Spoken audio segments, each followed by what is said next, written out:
Hello aspirants, welcome to UPSC Ocean's Hindu Current Affairs Analysis.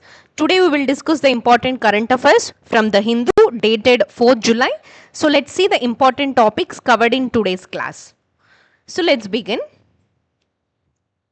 Center opens power bids to 4 China linked firms, building water security in a rapidly drying India. India will consider all related developments to Teesta project. Ladakh to have customized self-governance framework. Center set to summon Meta over child sexual abuse advertisement. Government can acquire religious sites for public projects. Assam estate sells country's first commercially produced matcha tea. Okay. So let's see the first article. Center opens power bids to 4 China linked firms. So the government of India has allowed the 4 China linked companies to participate in bidding for certain power projects in India. So earlier the companies from countries sharing a land border with India including China faced strict restrictions while bidding for the government projects. So now the government has given a special exemption to the 4 companies. So why were these Chinese companies were restricted is because after this 2020 Galvan Valley issues, India became more cautious about this Chinese investments, and the government introduced these procurement rules requiring the companies from the neighboring countries to register with the government of India and as well as obtain the government approval before participating in the sensitive public projects. So the aim was to protect the national security and the critical infrastructure. So now the power ministry requested the finance ministry to relax the rules for some companies because India needs an advanced electrical equipment and there are limited suppliers, and even the delay could affect the power generation and the transmission projects in India.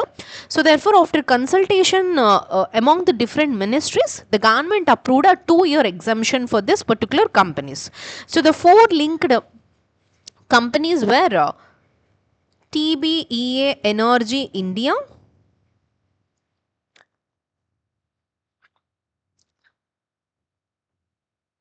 Nanjing Electric India, New Northeast Electric India, as well as Takai Electric. So these companies can now bid for a specific government power projects. So the finance ministry clearly said that this exemption is valid only for the 2 years and it is a special case. So it should not become a precedent for the future decisions, and this particular decision shows that India is trying to maintain a balance between a national security and as well as economic development. Okay, so India continues to remain cautious about this Chinese investment, but it is also encouraging that important infrastructure projects are not delayed. So these reflects a pragmatic approach rather than a complete relaxation of the restrictions. So this particular topic is very much important from the India-China relations, especially from the GS2 of the UPSC syllabus. India-China relations, that is the IR topic of the GS2 of the UPSC mains, and as well as in the prelims perspective also this is one of the important article from the current affairs. So let's see the next article. So this particular article is important from the building water scarcity in a rapidly drying India. This particular topic is important from the GS1 geography and GS2 government policies, and as well as GS3 environment and ecology. Okay, so even in the essays also we can use this particular editorial. So here in this article is explaining why India is facing a water crisis and what solutions can make India water secure. So let us first understand what is meant by a water security. Okay, so water security means ensuring that every person, farmer, industry and ecosystem has enough clean water for present and the future needs. It is not just about having a water, it is also about the managing the water efficiently. So why is India facing a water crisis? Because India is experiencing increasing water stress due to several reasons. Firstly is due to the climate change.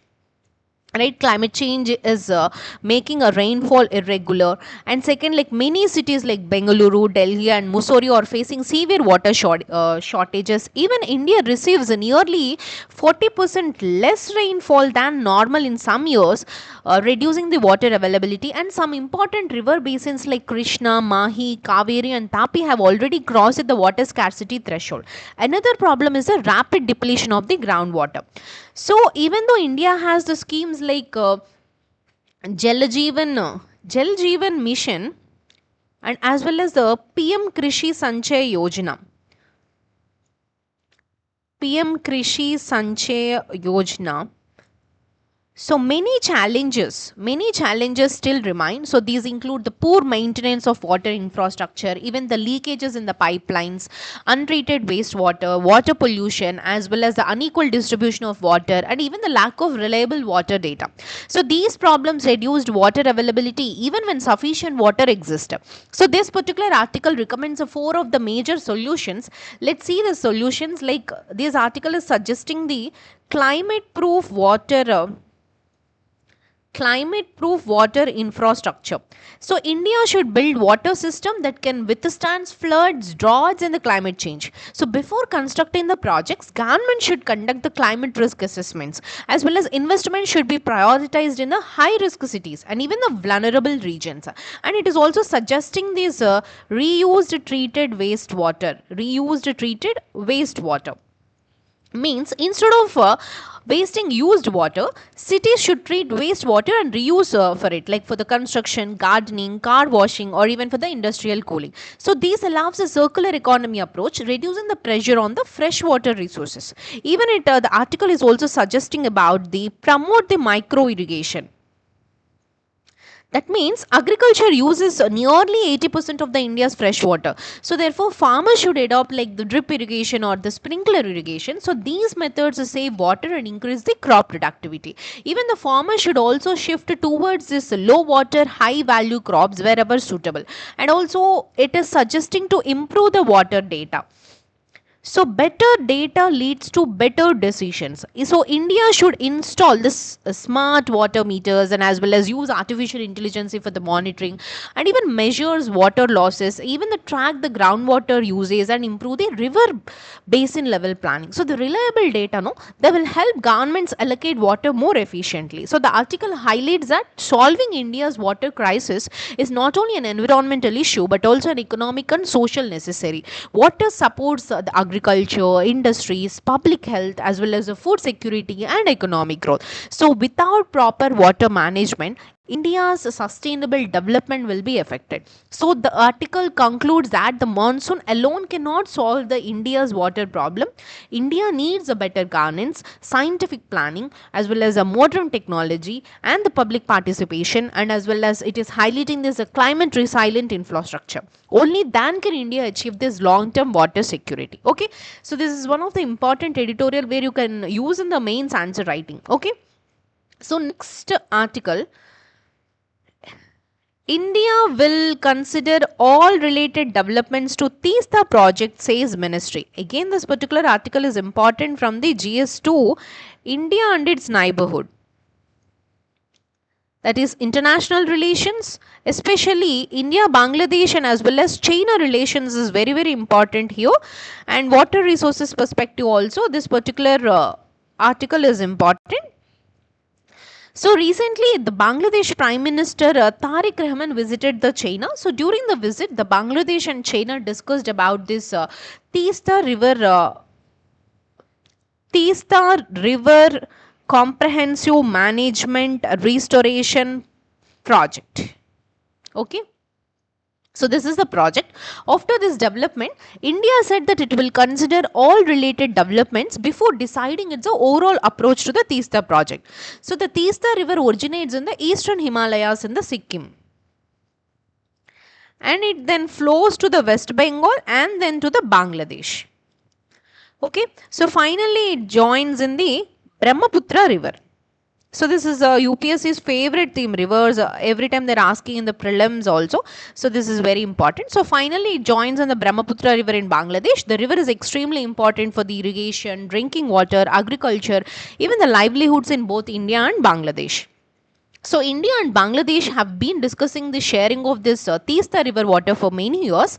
A water sharing agreement was expected in 2011, but it could not be signed because of the West Bengal raised concerns over the water availability. So as a result, the agreement remains pending.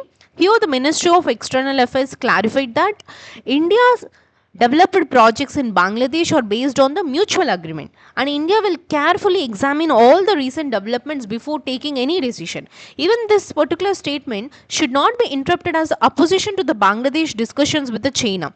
So, if I have to say in a simple words, India is taking a balanced and cautious diplomatic approach, and China has shown interest in helping Bangladesh to develop this particular Teesta river.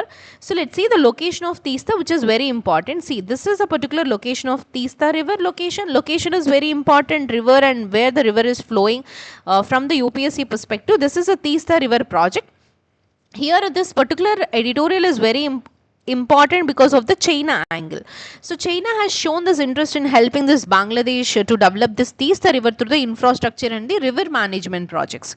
So since the Teesta river is strategically important and lies close to the India's northeastern region, India is closely monitoring these developments. Again, this is a very important article. So India has not opposed this Bangladesh's discussions with the China. Instead, India has started that it will consider all the developments before deciding its future approach. So these reflects the India's commitment to the responsible diplomacy as well as regional cooperation and the protection of its strategic interests. Okay. So let's see the next article. Ladakh to have customized self-governance framework. Again, this particular article is important from the Polity and Constitution, GS2, Polity and Constitution from the UPSC syllabus. Union territories and administration, federalism, decentralization and local self-government, and even from the Article 371 perspective from the prelims angle. Okay. So, here the news is about the Ministry of Home Affairs.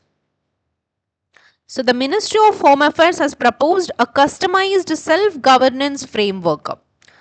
Self-governance framework for Ladakh, for the Union Territory of Ladakh. Instead of immediately granting a statehood or the 6th schedule status, the centre has suggested creating a UT level elected body with a greater powers of self-governance. So why is Ladakh here demanding the reforms is because Ladakh has become a union territory. In 2019, we know that after the reorganization of this former state of Jammu and Kashmir, since then the local people have demanded the statehood, 6th schedule protection and as well as a greater political representation and also protection of land, jobs and the culture and identity. Here in the Ladakh, the civil society groups like Leh Apex Body and the Kargil Democratic Alliance have been leading these demands. Here the centre has proposed a customized governance model under Article 371 of the Constitution. So this particular model aims to provide the Ladakh with a greater autonomy while remaining a union territory. And this particular proposal includes creating a UT level elected body. So what the powers will this elected body have? UT elected body. So this proposed body will have executive functions, financial managements and as well as legislative responsibilities. Okay, so it will also works together with the existing Panchayat Raj institutions. The exact powers will be finalized after the further discussions. And this particular article specifying about this Article 371. So Article 371 provides this special constitutional provisions for certain states based on their unique historical, geographical, cultural or the developmental needs. So instead of applying an existing model, the government plans to design a special Ladakh specific model. So this is called as a customized self-governance framework. Although the discussions are progressing, Ladakh's representatives continue to demand this full statehood as well as the 6th schedule status and the separate public service commission and administrative reforms. Even the protection of the local resources and employment. So these issues are are still under the discussion. So this particular topic is important because it highlights the constitutional flexibility as well as cooperative federalism and the decentralization of powers.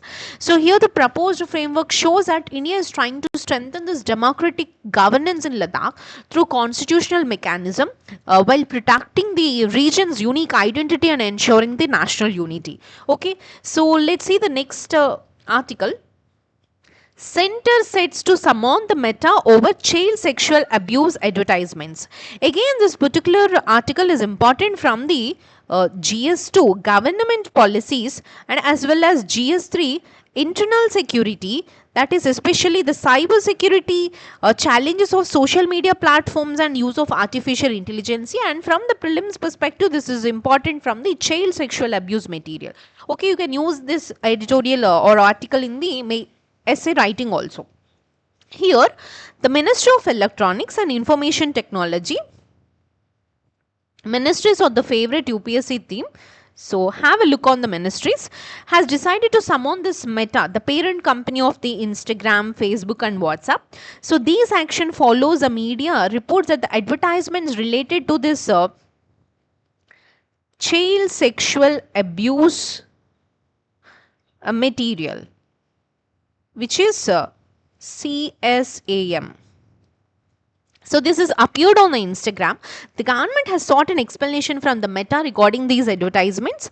So this child sexual abuse refers to any image, video or the digital content that sexually exploits or abuses the children. And it is a serious criminal offense and it is illegal in India and across the world. So protecting the children from such content is a major responsibility of the governments and as well as the digital platforms. So according to the media reports, and some of the advertisements on Instagram promoted this illegal child sexual abuse material and directed the users to external platforms. So therefore the government believes that social media companies must ensure that such harmful content does not appear on their platforms. So therefore the ministry has asked the Meta to explain how these advertisements appeared, what safeguards are in the place and what steps will be taken to prevent such incidents in the future. So the Meta has started that it has a zero tolerance policy towards Meta has set for a zero tolerance policy towards this child sexual abuse material, and the company says it uses the artificial intelligence, automated detection system, human reviewers and as well as cooperation with the law enforcement agencies to detect and remove this illegal content. However, Meta also admitted that criminals constantly try to bypass these safety systems. The article also mentions another issue. WhatsApp is introducing a feature that will show the country of the origin of a person messaging a user for the first time. No, so the government wants more details because it fears that the fraudsters may misuse such features for scams or impersonation. So therefore Meta has also been asked to provide a written explanation on this matter. So this is again this topic is highlighting the need to balance of digital innovation and as well as the freedom of expression and privacy, and especially the child protection and platform accountability. So therefore as the digital platforms become a part of everyday life, ensuring this online child safety is becoming a key governance challenge. So strong laws, responsible platforms behavior and advanced technology and the public awareness are essential to create a safe digital ecosystem. Okay, so this is one of the important article from the current affairs. So let's see the next one. Government can acquire religious sites for public projects. Again, this particular article is important from the GS2 Indian Constitution and fundamental rights from Article 25 to 28 and judiciary, governance and public policy, and as well as GS1 of Indian society. And from the prelims angle, this particular article is important from the Places of Worship Act 1991. Okay.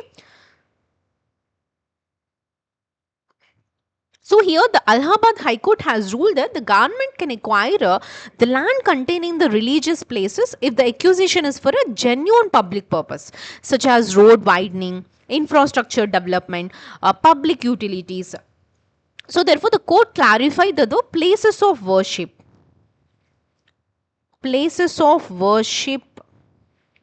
that is a Special Provisions Act 1991.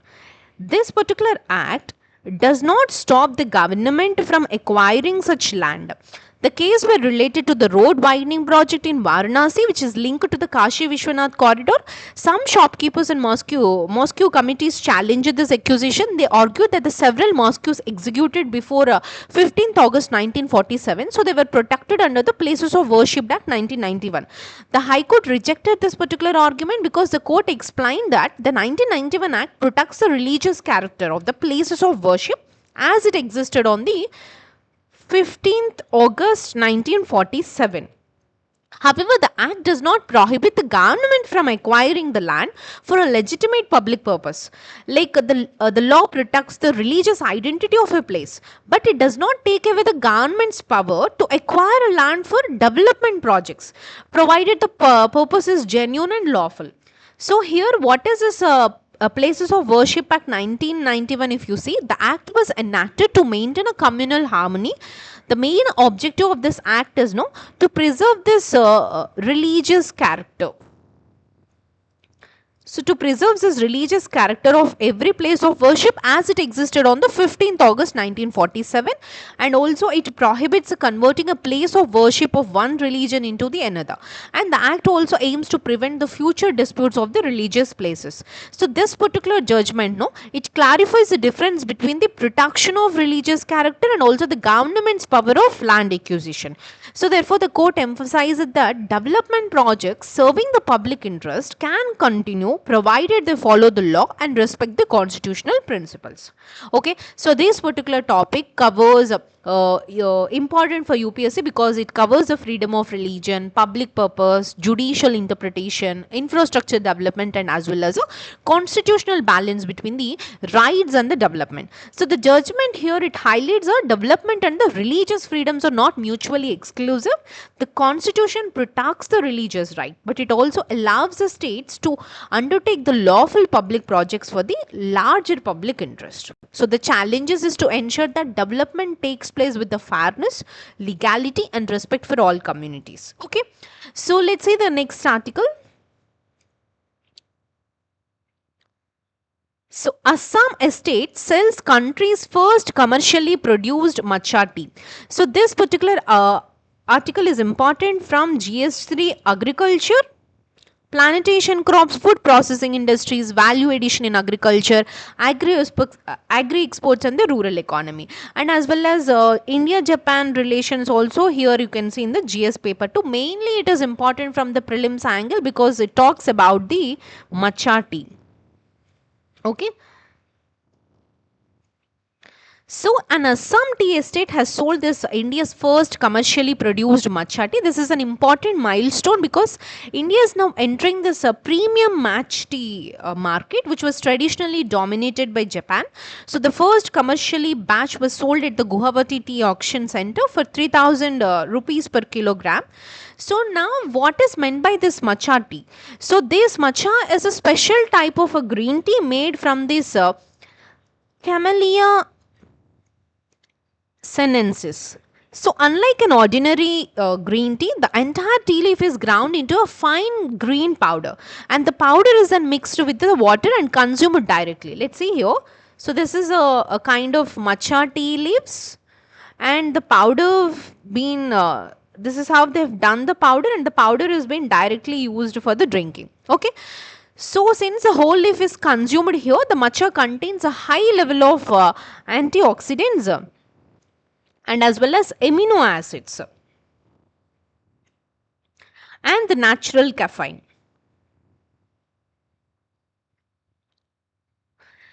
So than the regular green trees. So the process is different from the ordinary trees because the tea plants are covered with a shade for about 3 to 4 weeks before harvesting, and around 90% of sunlight is blocked. So therefore this increases the chlorophyll and the amino acid content. So the leaves are harvested, dried, and then ground into a fine powder. So these gives a matcha. It's a bright green color, a rich flavor, and high nutritional value. So traditionally Assam is famous for a black tea. Now by producing this matcha, Indian tea growers are moving towards a value added products instead of only selling this conventional tea. So these can increase income increases this farmers income, expanded the export opportunities, and as well as it improves the India's presence in the premium global tea market and also promote the innovation in the tea industry. Okay, so the Assam estate developed this product by working with the Japanese tea experts. So this shows that how India and Japan cooperation can help this or to improve the agricultural technology and the product quality. Okay, so this India's first commercially produced matcha tea markets an important step towards a high value agriculture. So by combining this traditional tea cultivation with the modern technology and the international collaboration, India can strengthen its agriculture exports and also it improves the farmers livelihood. Okay, so students, these are the important articles from the current affairs. Hope you enjoy the class. Thank you for watching and all the best.